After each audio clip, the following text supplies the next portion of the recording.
অনেক তো পড়াশোনা হইলো। আজকে আমি পড়াশোনার বাইরেও তোমাদের সাথে একটা বিষয় নিয়ে একটু শেয়ার করি। তোমরা প্রায় আমাকে প্রশ্ন করো যে ভাই আমার পড়তে ভালো লাগে না, ভাইয়া পড়ার টেবিলে বসে আসলে ঠিক ভেতর থেকে বিষয়টা আসতেছে না, মনে হচ্ছে যে ভাই আমি আসলে মানে জোর করে পড়াশোনা করতেছি। ভাইয়া মানে পড়ার টেবিলে তুমি ঠিক বসতেছো কিন্তু তোমার ঠিক ফিলটা আসতেছে না যে তুমি কেন পড়ার টেবিলে বসছো। অনেকে আবার এই প্রশ্নটা বলো যে ভাইয়া পড়ার টেবিলে বসছি, ঘন্টার পর ঘন্টা সময় কেটে যাচ্ছে, কিন্তু আসলে আমার মানে আমি যে উদ্দেশ্যকে সাথে নিয়ে বসছি সেই উদ্দেশ্যটা আসলে আমার ভাইয়া পূর্ণ হচ্ছে না। তো আসলে দেখো, তোমরা পড়ার টেবিলে বসো কিন্তু তোমাদের পড়ার মধ্যে মনোযোগ বসে না কেন? এই কারণটা আমি বহু অ্যানালাইসিস করে দেখছি যে স্টুডেন্টরা পড়ার টেবিলে বসে কিন্তু আসলে কেন বসে, এই কারণটা তোমাকে আগে ফাইন্ড আউট করতে হবে। মানে তুমি কেন পড়ার টেবিলে বসছো? ভাই এখন সবাই পড়ার টেবিলে বসে সন্ধ্যার পরে, এখন আমি যদি না বসি তাহলে আসলে লোকে কি বলবে? এই যে লোকে কি বলবে এই জন্য যদি পড়ার টেবিলে বসো ভাই, তাহলে আমি মনে করবো তোমার পড়ার টেবিলে বসার দরকার নাই। তুমি খাটের মধ্যে বালিশ মাথা দিয়ে কানে হেডফোন দিয়ে ঘুমাও, গান শোনো আর ঘুমাও, এটা তোমার জন্য ভালো হবে আর কি। মানে তুমি জোর করে পড়ার টেবিলে বসছো, লোকে কি বলবে এই জন্য পড়ার টেবিলে বসছো, তাহলে তোমার পড়ার টেবিলে বসার দরকার নাই ভাই। তুমি ওই খাটের মধ্যে বালিশ নিয়ে কানে হেডফোন দিয়ে ওই সময়টা পড়ার টেবিলে বসে অ্যাক্টিং করা বাদ দিয়ে তুমি ঠিক মতো ঘুমাও, ওইটাই তোমার জন্য কাজে দিবে। কিন্তু যদি পড়ার টেবিলে বসো, আমি বলবো তুমি পড়ার টেবিলে কেন বসবা, এই কেন কারণটা যদি অ্যাপ্রোপ্রিয়েটলি তুমি বের করতে পারো, তাইলে ওই কেনকে সাথে নিয়ে তোমাকে পড়ার টেবিলে বসতে হবে। যদি তুমি কেনটাকে ঠিক মতো ফাইন্ড আউট করতে পারো, তাইলে পড়ার টেবিলে তুমি যদি বসো, তোমার ওই আধা ঘন্টা বসলে 3-4 ঘন্টা সমান ফিডব্যাক কিন্তু তুমি পাবা ভাই। এখন প্রশ্ন হচ্ছে ভাই কেন পড়ার টেবিলে বসবো, এইটা আবার কিভাবে ফাইন্ড আউট করব? দেখো, প্রত্যেকটা মানুষের কিন্তু আসলে একটা নির্দিষ্ট মটো থাকে। যেমন তুমি ভাই বড় হয়ে পড়াশোনা করে কি করতে চাও, তুমি পড়াশোনা করে কি করতে চাও? দেখো আমার অনেক স্টুডেন্ট আছে, ওদেরকে আসলে ওরা বলে যে ভাইয়া আসলে আমার তো মানে পড়াশোনা করতেছি ভাইয়া, সরকারি মেডিকেল কলেজে হইলো, তা না হলে ভাই আমার বাপের টাকা, আমার বাপ অলরেডি 60 লাখ টাকা আমার জন্য ব্যাঙ্ক অ্যাকাউন্টে খুলে রাখছে, তো আমি ভাই না হলে সরকারি মেডিকেলে, আমার বাপ আমাকে বেসরকারি মেডিকেলে পড়াই দিবে। এইটা দেখো একটা তার মোটো, এটা তার একটা মোটিভেশন ভাই। এই মোটিভেশন নিয়ে কোনোদিন তোমার অ্যাডমিশনে সরকারি মেডিকেল তো দূরের কথা, তুমি সরকারি মেডিকেলের বারান্দায় পর্যন্ত যাইতে পারবে না যে তোমার বাপ তোমার জন্য 60 লাখ টাকা ঠিক করে রাখছে, তোমার হইলো না হইলে নাই।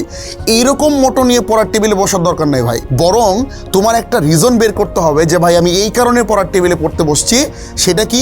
দেখো আমি একটা ছোট্ট উদাহরণ দিই বা একটা বাস্তব গল্প বলি। আমার এক ছাত্র ছিল, বুঝছো, ছাত্রটা বর্তমানে রাজশাহী মেডিকেল কলেজে পড়তেছে। তো আমি ওকে একদিন জিজ্ঞেস করলাম যে ভাই তুই, মানে ও প্রায় আমার সাথে এসে গল্প করতো, মানে ভাইয়া আমার এই অবস্থা। তো একদিন আমি আলটিমেটলি তাকে ক্লাস শেষ করার পর সে আমার কাছে বসলো এবং বললো যে ভাইয়া আসলে মানে আমি কি পারবো, মানে সে আসলে খুব হতাশাগ্রস্ত, সে খুব চিন্তিত।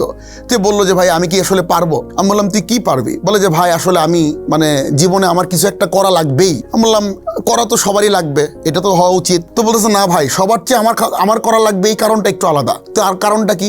বলতেছে ভাই আসলে আমার ফ্যামিলির অবস্থা এরকম যে আমি যদি ভাই এই জায়গা থেকে কিছু না করতে পারি, তাহলে আমার একটা ছোট ভাই আছে, ওর তো ভাই বড় হইতে আরও অনেক দেরি। তো আমার বাপ মায়ের বয়সও প্রায় ভাই শেষের দিকে, মানে একটু তারা সিনিয়র হয়ে গেছে ভাই। আমি যদি একটা ভালো কিছু না করতে পারি, তাহলে আমার বাপ মায়ের পাশে দাঁড়ানোর মতো কেউ থাকবে না ভাই। মানে আমি আমার জীবদ্দশায় আমি হয়তো বা বাবা মার মুখে হাসিটা ঠিক মতো দেখতে পারবো কিনা যদি আমি কিছু না করতে পারি, সেই ব্যাপারে আমার ভাই যথেষ্ট সন্দেহ আছে। তাইলে তার পড়ার মোটিভেশন ছিল কি, তার পড়ার টেবিলে বসার মোটিভেশন ছিল কি? সে একটা ভালো জায়গায় চান্স পাবে, সে ওই চান্স পাওয়ার পর ছাত্র জীবনে থাকা অবস্থায় ভালো কিছু একটা করবে। হয়তোবা দেখো এটা হতে পারে টিউশনি করবে, অথবা সে হয়তোবা গ্রুপ অফ স্টুডেন্টকে পড়াবে, কিছু আর্নিং করবে, এই বয়স থেকে ফ্যামিলিতে কন্ট্রিবিউট করবে। তাহলে এই ধরনের একটা চিন্তা ভাবনা কিন্তু তার আগে থেকেই ছিল। তাইলে তার চিন্তা ভাবনাটা ছিল আমাকে জীবনে কিছু একটা করতেই হবে, বিকজ অফ আমার বাবা মাকে যেই জায়গাটাতে আছে সেই জায়গাটা থেকে বাবা মাকে কিন্তু একটা কিছু দেওয়ার জন্য আর কি আলটিমেটলি সে কিন্তু খুবই মরিয়া হয়ে আছে। তাহলে এই ছেলেটা যখন পড়ার টেবিলে পড়তে বসবে, আর যে ছেলেটা ভাবছে যে না আমার হইলে হবে, না হলে আমার বাপ তো 60 লাখ টাকা ব্যাংকে রেখেই দিছে বেসরকারি মেডিকেলের জন্য, তুমি বলো ভাই কোন ছেলেটা চান্স পাওয়ার যোগ্যতা রাখবে? তাইলে তোমাকে আলটিমেটলি কিন্তু এই যে একটা নির্দিষ্ট গোলকে ফিক্সড করতে হবে যে তুমি আসলে কেন পড়তে বসছো, তুমি কেন পড়তে বসছো, তোমার উদ্দেশ্য কি? এই উদ্দেশ্যটা যদি আগে ঠিকঠাক মতো ঠিক করতে পারো, তোমার মোটোটা যদি ঠিক করতে পারো, তাইলেই তুমি পড়ার টেবিলের মধ্যে গতিশীলতা পাবা। তোমরা অনেকেই বলো যে ভাইয়া আসলে এই পড়তে বসতে ভালো লাগে না। ভাই ভালো তো লাগবে, তোমার মধ্যে আগে সেই মোটোটা তৈরি করো, তুমি কেন পড়তে বসছো।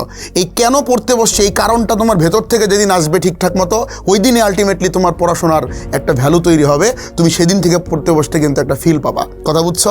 খালি সবাই পড়তে বসছে তাই আমি পড়তে বসছি, এই জন্য আলটিমেটলি তুমি পড়তে বসলা, এই ধরনের পড়াশোনা করার চেয়ে না করাটাই ভালো ভাই, তুমি তোমার লাইফটাকে এনজয় করো যদি তুমি এই জন্যই পড়তে বসো।